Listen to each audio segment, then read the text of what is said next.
নমস্কার বন্ধুরা, একটা সানডে ব্লগ ভিডিও নিয়ে চলে এসেছি তোমাদের সাথে। রবিবার দিন সকালবেলা আমার কিছু কাজ থাকে, সেগুলো সেরে নিয়ে ফ্রেশ হয়ে ঘরটর ঝাঁট দিয়ে পরিষ্কার করে মুছে নিয়ে আমি কিন্তু কিছু কাচাকাচি ছিল, যেহেতু রবিবার দিন অনেক কাচাকাচি থাকে সেজন্য সেদিনকে ওয়াশিং মেশিনেই কেচে নিই। তো সেইগুলোকে সব বসিয়ে দিয়ে চলে গেছিলাম রান্না করতে।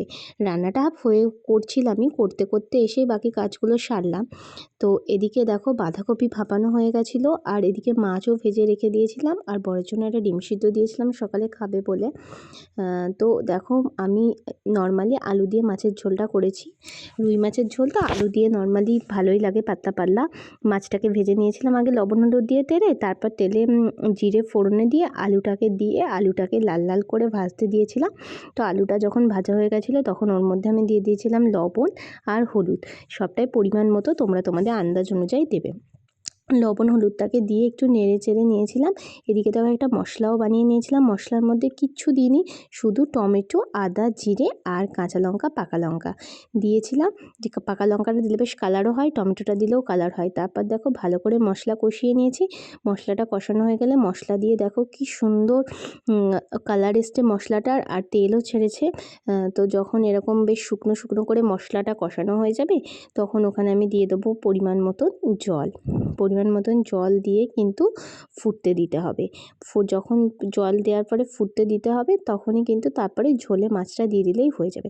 আর কি বলো তো, কাজ করতে করতে না আমার আবার না অপরিচ্ছন্নতা একদম ভালো লাগে না। মানে সবসময় সব কিছু পরিষ্কার পরিচ্ছন্ন থাকবে, তাহলে যেন আমার মনে ভীষণ শান্তি লাগে। তো রান্না করতে করতে আমার যখন গ্যাসটা নোংরা হয়, মানে তেলের ছিটে আসে, আমি কিন্তু সঙ্গে সঙ্গে মুছে নিই। তারপরে তো আবার পরে ভালো করে মোছা হয়, কারণ এটা মুছতে, আমার রান্নাঘরটা মুছতে কিন্তু অনেকটাই সময় লেগে যায়।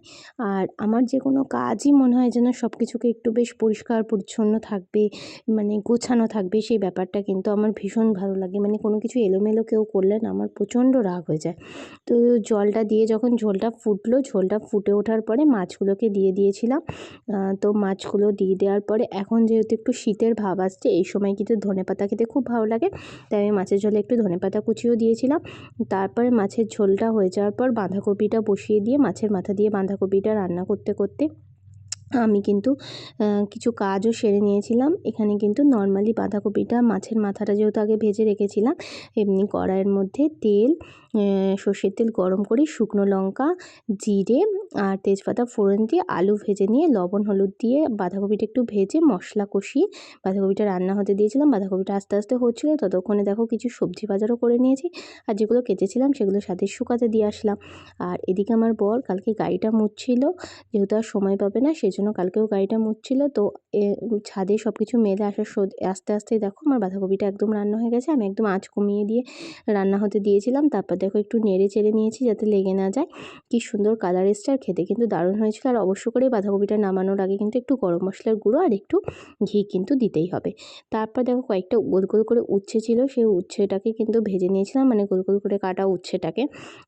উচ্ছে ভাজাটা কিন্তু খাবার পাতে বেশ ভালোই লাগে। আর একটা স্পেশাল জিনিস বানিয়েছিলাম, সেটা হচ্ছে এই রুই মাছের ভর্তা।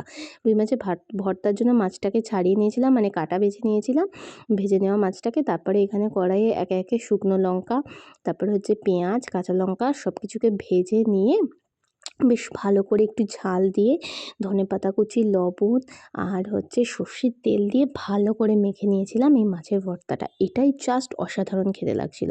তো এটাই ছিল কালকে রবিবারে রান্নাবান্না। তো কেমন লাগলো ভিডিওটা অবশ্য করেই জানিও।